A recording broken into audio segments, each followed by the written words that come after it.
नमस्कार मित्रों, मैं हूँ कविता और मेरे चैनल पर आपका स्वागत है। आज के इस वीडियो में हम बात करने वाले हैं रवि प्रदोष की।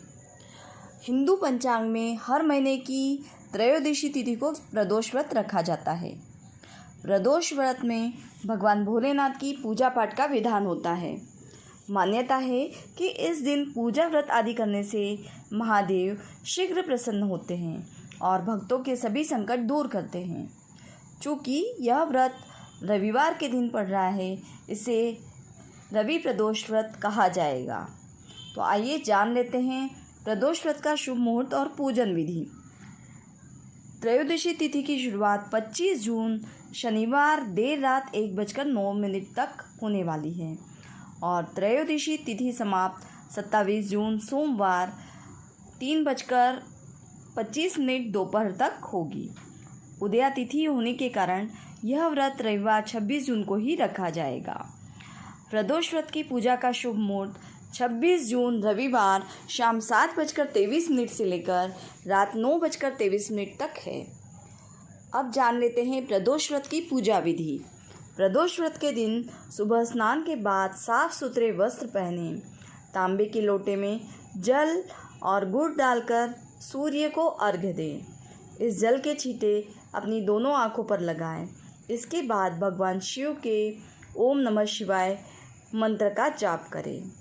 प्रदोष काल में भगवान शिव को पंचामृत से अभिषेक कराएं। भगवान शिव को साबुत चावल की खीर और फल का भोग लगाएं। आइए अब जान लेते हैं रवि प्रदोष व्रत कथा। रवि प्रदोष व्रत कथा के अनुसार एक गांव में अति दीन ब्राह्मण निवास करता था। उसकी साध्वी स्त्री प्रदोष व्रत किया करती थी। उसे एक ही पुत्र रत्न था। एक समय की बात है, वह पुत्र गंगा स्नान करने के लिए गया। दुर्भाग्यवश मार्ग में चोरों ने उसे घेर लिया और वे कहने लगे कि हम तुम्हें मारेंगे नहीं, तुम अपने पिता के गुप्त धन के बारे में हमें बता दो। बालक दीन भाव से कहने लगा कि बंधुओं, हम अत्यंत दुखी दीन हैं, हमारे पास धन कहाँ है। तब चोरों ने कहा कि तेरी इस पोटली में क्या बंधा है। बालक ने निसंकोच कहा कि मेरी माँ ने मेरे लिए रोटियां दी है। यह सुनकर चोरों ने अपने साथियों से कहा कि साथियों, यह बहुत ही दीन दुखी मनुष्य है, अतः हम किसी और को लूटेंगे। इतना कहकर चोरों ने उस बालक को जाने दिया। बालक वहाँ से चलते हुए एक नगर में पहुँचा। नगर के पास एक बरगद का पेड़ था। वह बालक उसी बरगद के वृक्ष की छाया में सो गया। उसी समय उस नगर के सिपाही चोरों को खोजते हुए उस बरगद के वृक्ष के पास पहुँचे और बालक को चोर समझकर बंदी बनाकर राजा के पास ले गए।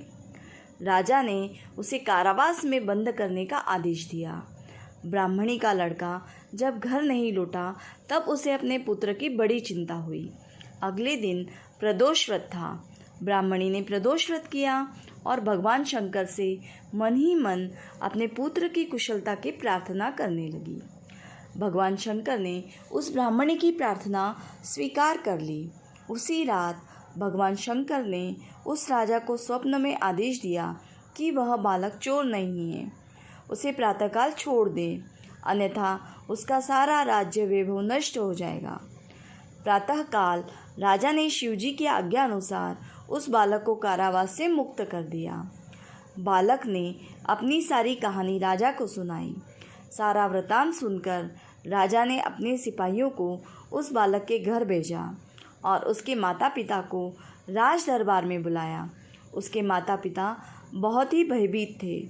राजा ने उन्हें भयभीत देखकर कहा कि आप भयभीत ना हों, आपका बालक निर्दोष है। राजा ने ब्राह्मण को 5 गांव दान दिए, जिससे कि वे सुखपूर्वक अपना जीवन व्यतीत कर सके। भगवान शिव की कृपा से ब्राह्मण परिवार आनंद से रहने लगा। अतः जो मनुष्य रवि प्रदोष व्रत करता है, वह सुखपूर्वक और निरोगी होकर अपना पूर्ण जीवन व्यतीत करता है तथा उसके जीवन में खुशहाली आती है। उम्मीद है दोस्तों आपको ये वीडियो अच्छी लगी होगी। यदि ये वीडियो आपको अच्छी लगी हो तो आप इस वीडियो को लाइक करें, साथ ही शेयर करें और यदि अब तक आप मेरे चैनल पर नए हैं तो चैनल को सब्सक्राइब करें।